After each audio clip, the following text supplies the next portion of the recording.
cautious, and bourbon keeps me brave.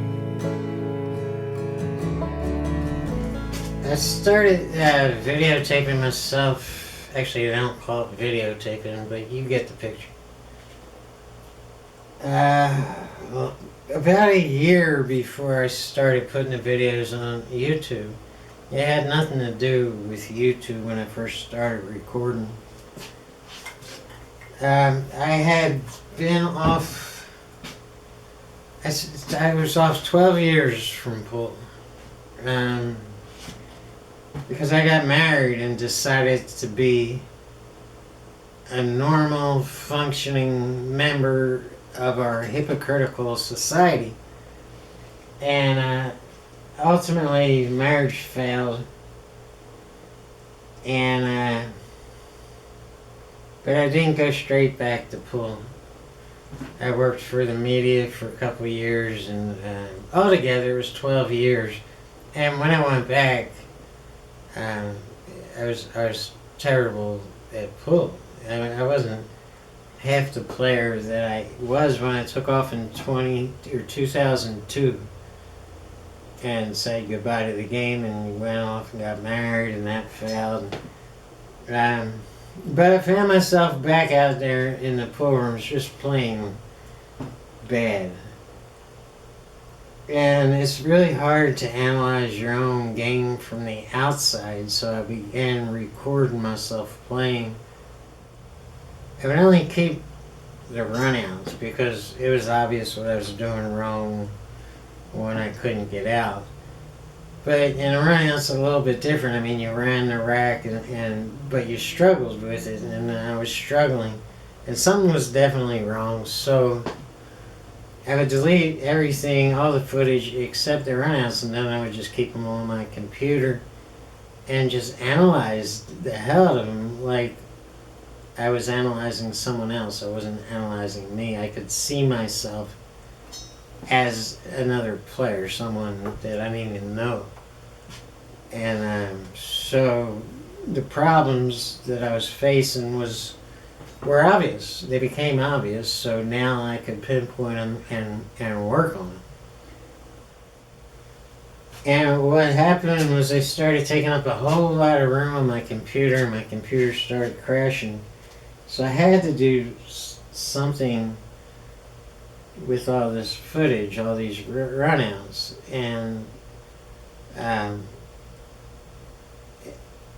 I was broke at the time, and I didn't want to go out and buy, storage to keep these runouts on. So I started publishing them slowly on YouTube, and I was like, well, I'll just put them on YouTube, and YouTube can hold them. But I was doing it privately at first. And YouTube can have them, and I can delete them off my computer and have all this room back on my computer. So that's what I did. So for about a year, I published them, but they were private, and I just kind of kept them in a playlist. And but then I started, because I was picking up all this stuff that I needed to work on, I started making them unprivate slowly, just to see what would happen and if my channel would grow. And what happened was I got trolled to death by the guys from AZ Billiards, but that's a whole different story.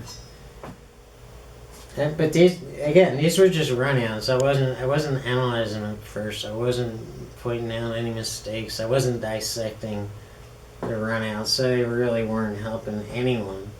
And it's like, well, I have all this, and I know what's going on. So let's analyze them. Let's break them down. Let's edit them. Let's tell the people why you shouldn't do this or that, or why this was right, but this shot, you screwed it all up and you got bad shape on the next ball.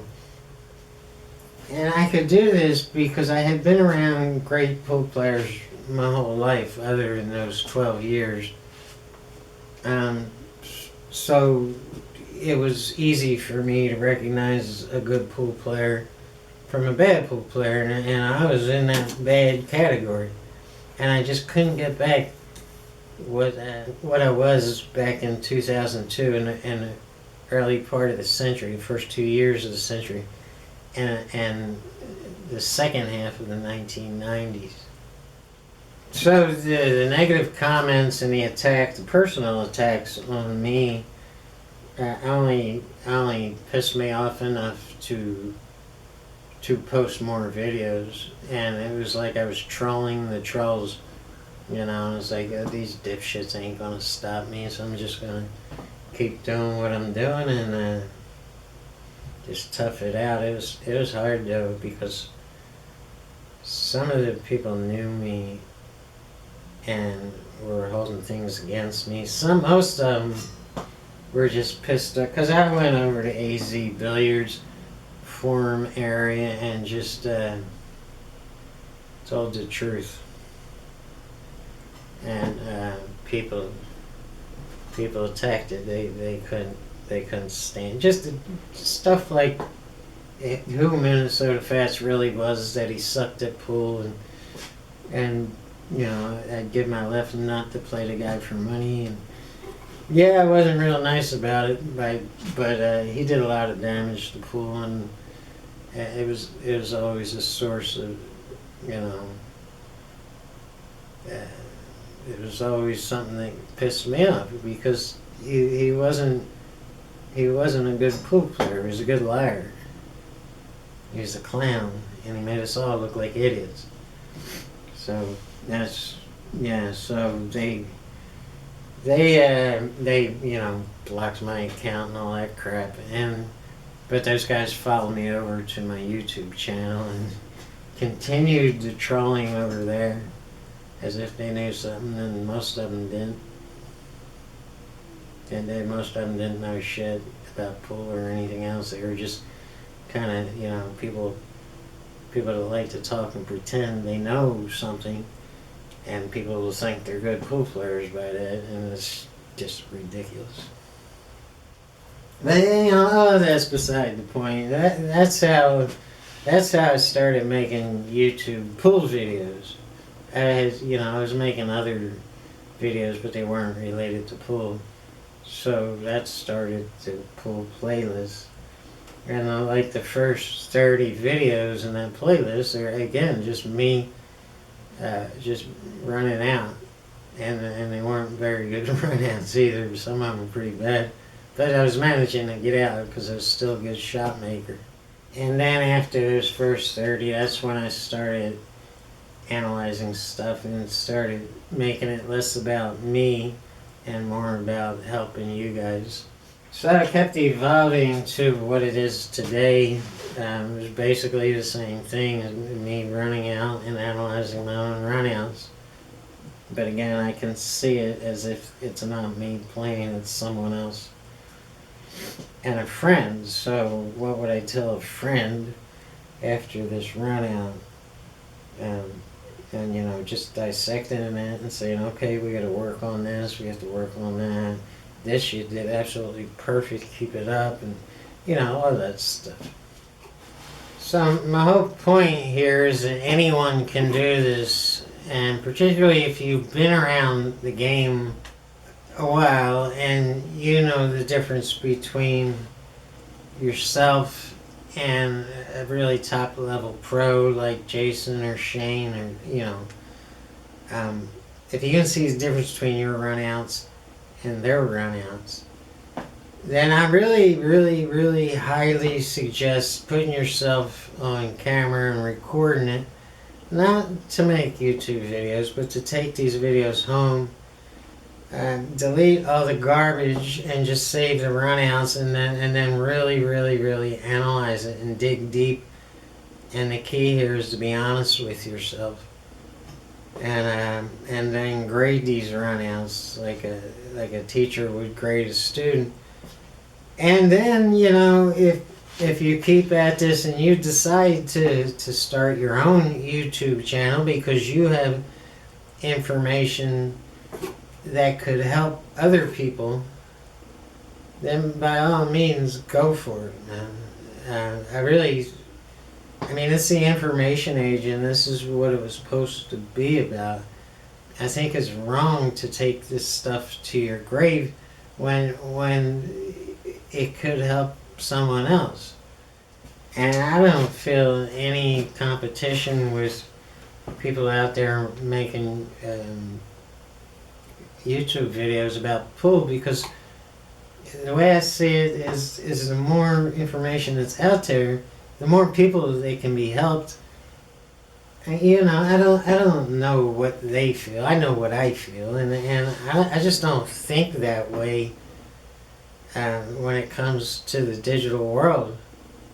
If you have something that can help somebody, some kind of information about anything, I think you should put it on YouTube and share it and make the world a better place. Or it at least makes someone else's world a little bit brighter, and reach out and I mean, a lot of people are struggling, and help them make their lives easier. That's what it's all about.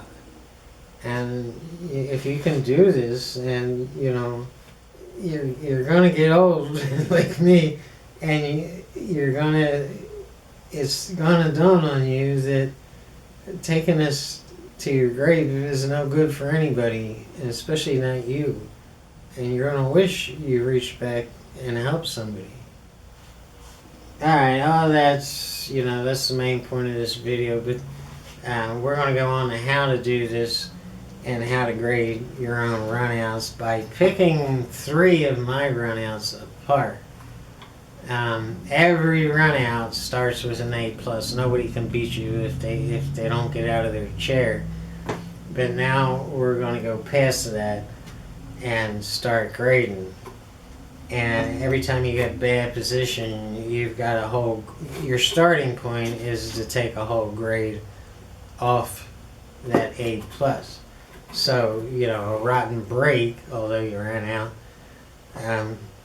would take a whole grade off, and so now you're down to a B+. And then if you get bad on the 4 ball because you shot the 3 ball a little bit wrong, that would take off a whole another grade, or at least a half a grade. So now you got a difficult shot on the 4, and it's going to be hard to get back on the 5. And if you do that and you make that hard shot and you get bad on the 5 ball too, that would take off another whole grade. Now, there's different definitions of bad. I mean, you can get out of line a little bit, but it's really not that bad. So that's where half a grade would come in. And just keep going like that until you reach your final grade. And that's what I'm going to show you. So we're gonna do all that for the first, second, and third runouts, because they're gonna be cut. I'm gonna cut them out of the video and show you what went wrong, why this is taking off a half a grade or a whole grade or whatever. And once all 3 videos have been analyzed, then we're going to play all the videos, uncut, all 3 of them, uncut, to just let them run through, and so you can see the whole picture in there. Okay? Did that make any sense? You'll see what I'm doing. Let's just go watch the video. Come on. Once you have the runout in your hand with the break too, that's important. You're starting the runout grade with an A+. And in this particular case, the break was absolutely horrible, and I was lucky to have a shot, any kind of shot, on the 1 ball. That 1 ball should be off that rail, up in front of the pocket or somewhere near the pocket, and the cue ball should be in the center of the table. That will give you the highest chances of having a clean, clear shot on the 1 ball with the ability to get on the 2 or the next ball on the table, which in this case is a 3 because we made the 2 on the break. So we started at an A+. I'm taking a whole grade off, and that leaves us at a B+. On the 1 ball shot, I didn't come off hard enough off the left-hand rail to get right on the 3 ball. This could have been a lot further toward the right-hand side of the table for a much easier shot on the 3 to hold for the 4. I'm taking a half a grade off, and that drops the grade to a B. I recovered from the 3-ball shot, but I really had my hands full on this 4-ball and getting right on the 5. And I did not shoot it good. I should be way further down the table to avoid any possibility of getting behind this 7-ball. We're in front of the 7-ball, and I flirted with disaster and getting behind it. I'm taking a half a grade off. We dropped to a C+. Hey, this 5-ball shot is absolutely disastrous, and yeah, the cue ball just kept on rolling. I got absolutely terrible on the 6-ball. I'm dropping it the whole grade to a C minus. And not only is this 6-ball a hard shot, but it makes it really hard to get back on the 7, which I do, and the rest of the run out was great. And you're going to see everything. You're going to see the whole video uncut at the end of this video. For now, we're going on to game 2. Final grade here is a C minus.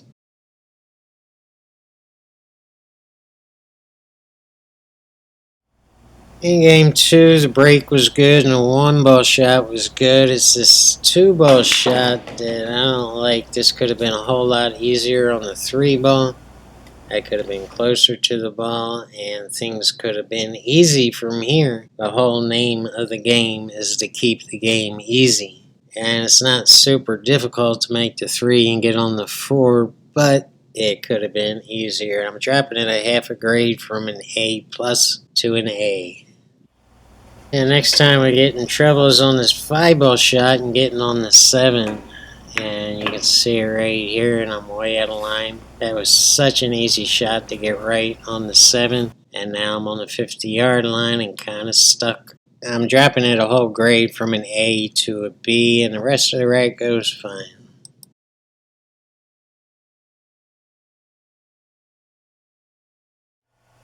The break was fine, the 1-ball's fine. This 2-ball shot, for some reason, I lost my concentration and decided to shoot the 3-ball in the side pocket when the bottom right-hand corner is wide open. And if we get straight in on it, we can actually hit a stop shot and be perfect on the 4-ball. I don't know what made me do that. It was just dreadfully wrong. We drop a whole grade from an A plus to a B plus. And on the 3-ball shot, we get bad again on the 4, and it drops a whole nother grade to a C+. I made a miraculous recovery and got perfect on the 6-ball. But when I shot the 6-ball, I didn't bounce out far enough to get right on the 7 because I wanted to shoot the 7 in the top left-hand corner.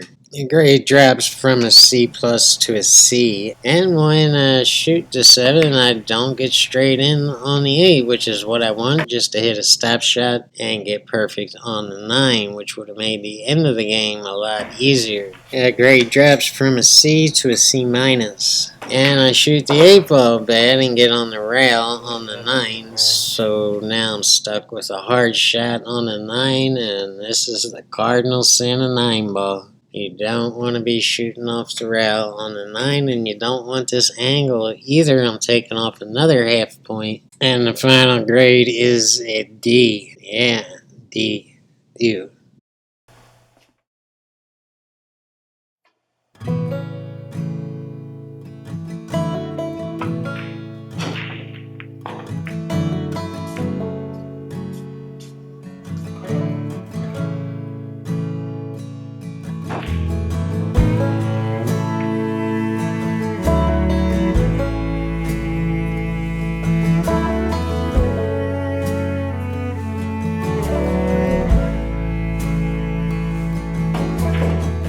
Some days are good, some years are not.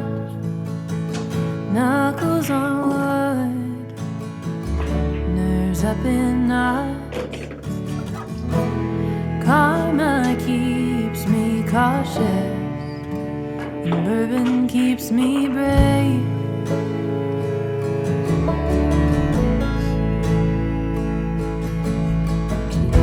And just a little too honest to believe that I am saved. But I am still new.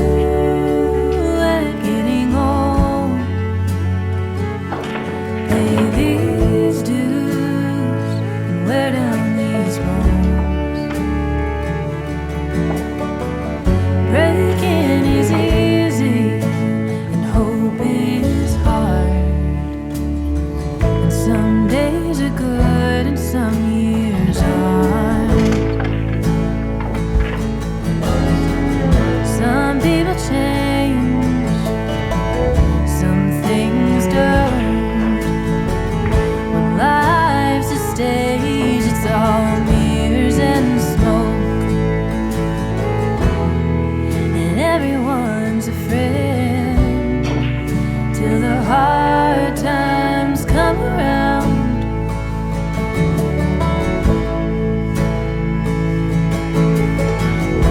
but what I've learned, I learned the way no one tells you about. 'Cause I am still new at getting old. I pay these dues and wear down these bones. Breaking is easy and hope is hard. 'Cause some days are good and some years aren't. I am still new at getting old. I've paid these dues, I've worn out these bones. And breaking is easy, hope is hard. Some days are good and some years aren't. Some days are good and some years aren't. But some days are good.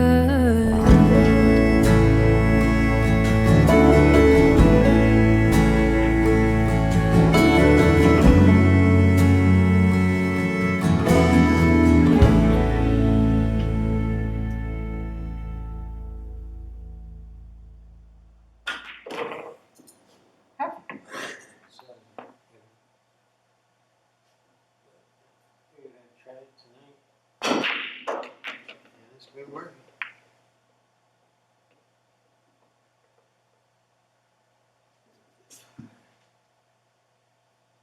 And that is close. That's too close.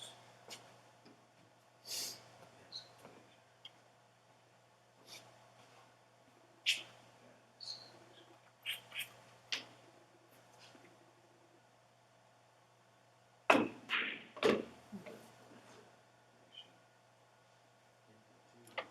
close. Yeah, square.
Always gotta be on the